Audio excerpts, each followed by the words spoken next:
All right, so I was seeing all these videos about these phone clamping holders for in cars, and I thought that was just so awesome that I needed to figure out how to make one that's 3D printable. So basically, this is it. It's 100% 3D printed, no fasteners, no adhesives, no metal springs.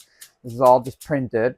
And you squeeze the two sides, that flexes it outward. You drop in your phone, and it holds it. You can rotate it to any orientation, and then I added some arms to it so that you can, move it to whatever position you want.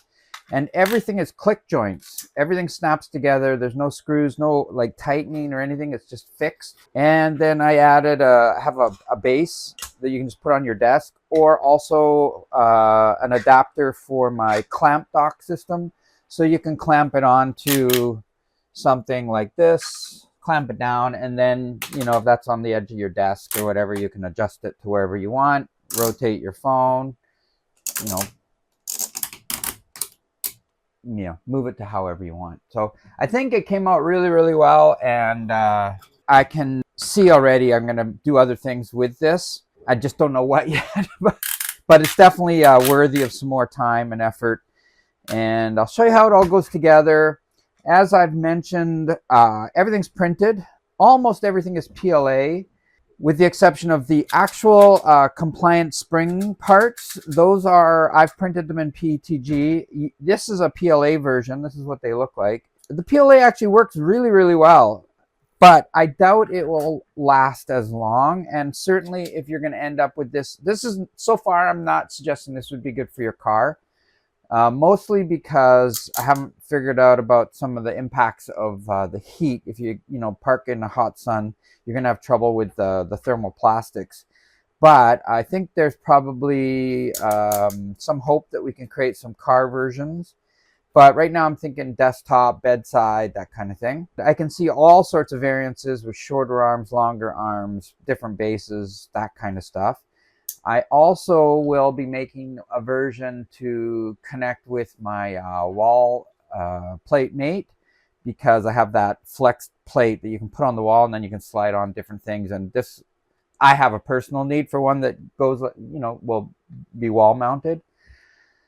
So I'll do that as well. Sorry, I digress. I was talking about materials. So PETG for these, and then on the ends of them where you grip your phone, I've printed or designed and printed a a little boot that goes on, and this is in TPU to try and get a little bit more grip on the phone. I've tested this. This is an old phone because I'm using all my new gear to film this video. This is a 10, I think. Oh no, this might even be a 6. This is a 6, I think, iPhone 6, without a case, so it's quite small, and it grips that, and I can, with this right now, it can grip all the way up to a 15 max. So it's quite large. I don't have a 16, so I haven't tried it with that. But I suspect it'll go large enough for that. But if you have an even bigger phone or device, just let me know, because I can design variances of this that just extend out the claws a little bit, and that will change the range. You won't be able to grip a smaller phone, but you'll be able to grip bigger phones. And inversely, I can make one that these move in, and we can grip smaller phones and not bigger phones. So if you have a phone that doesn't fit with the way this goes right now, just let me know. We can do different sizes of those, and I'll add those to the profile. Oh, something I really want to emphasize as well is the click joints. I've spent a ton of time kind of, not dare to say perfecting them, but getting them to where I felt they're pretty good, with very little play in them. You can see there's still a little bit of play, but I've got a lot of the play out. This whole thing will fold down, by the way. But what makes the click joint work, and I don't have any sitting out here right now, I'll show you in a second as I build it, but I can design variances of those as well to create stronger or weaker click effect.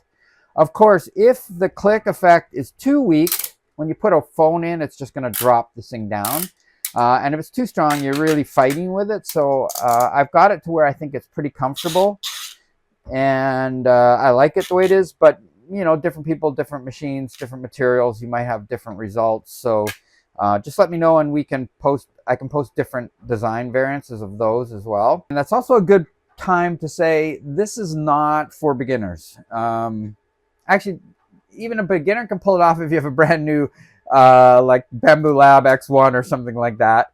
I've printed it on the Creality K2, Anycubic K3 and S1, and the Bamboo Lab X1, and they all are just stock machines and they print this perfectly. So if you have a well printing machine, you're going to do fine, but this is a high precision design, so lots of stuff requires that kind of precision. And so if you're not printing really well, you're probably going to struggle with this.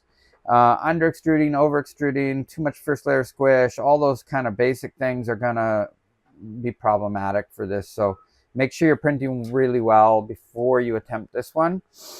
And yeah, let me show you how it goes together. All right, so these are all the bits that make the assembly. Actually, I got duplicate bits here. I shot this a couple of times and I put the feet on here already, and they're really difficult to take off. So I'm not going to show you that. TPU feet go on, okay? And then this is the PETG version, this PLA version. I'm going to build it with the PETG version. So these are the parts that make up the assembly. Basically, you start with these two spring components, and I'm putting them together like this to show you that they're virtually identical. They're virtually identical except for the ends. It's probably easier to see on this one. The ends, one's got a narrower end, the other's got a thicker end. That's the differentiation between the two.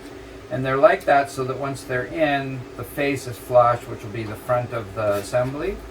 So take the narrowest one first, which is in this case is this one, and it lays in here. On this face piece, you can see one side's got no raised edge and the other one's got these raised pieces to it. So this sits opposite to that. So slide in the end, slide in one end here, and then you just flex up the other side and in. Because these are always pushing out, that stays in, so you don't have to do anything more to that. And the same thing with the other one, only it now goes the opposite way. So you slide in one end and then flex up and in the other end and just press it in. If you need to, you can just use needle nose pliers to just push those down like that to get them in snug the first time, and then you're good after that. And this is a good time to apply some lubricant. This is the only place you need it in the whole build, but in this little track here and here, it's good to put a drop. Okay, and then on the shaft where the gear goes, another drop there. Okay, and that's it, and that just helps to smooth out the movement. It does make quite a difference too, because you need this to run smoothly, and I'll show you why in a second. So basically this is built, and you can see already as I squeeze these, it's going to work, but these tend to move all over the place and also out of unison. So if I put this, by putting this gear in, and I'll hold it down to simulate this being built, you can see now they're going to move together, and this is where the lubricant comes into play, because opposite these grooves is a raised piece on the other part that keeps these and keeps them from turning as they go up and down. So that's that, and then the back piece just snaps on. And because the front side wants to flex outward when you do this, this front piece is trying to flex out. Well, it's trying to expand this way. Man, I'm not explaining that very well, but hopefully you understand. The point is that when this is pressed in, that pressure is growing this, and the back one's holding it, so it naturally stays together when you do that. So this is the assembly done and working. And then I've made it so we can put different adapters on the back, and it just snaps into the hex grid. I'm not going to snap it in yet because I haven't finished building it, but just so you can see, that'll snap on there. But I could do different types of assemblies. So before we put that on, it needs a click joint in it. There's a raised area on this click joint, goes in first, so the back's completely flush. And then the connector to the arms sits inside that. And so now that, you can see how this one works. So So that's clicking there. And then that just snaps into the back.